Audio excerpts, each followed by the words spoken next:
Hola, hoy vamos a ver cómo fácilmente eliminar el asistente Gemini del botón de encendido en Redmi Pad 2 Pro.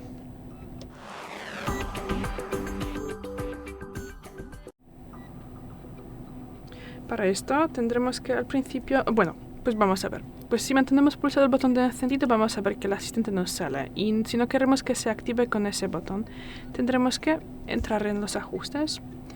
Luego bajamos y buscamos la posición de ajustes adicionales.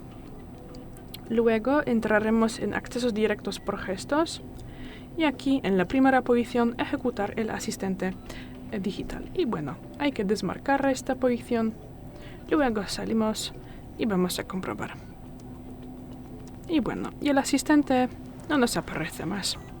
Gracias por el vídeo, déjanos un like y suscríbenos. Hasta luego.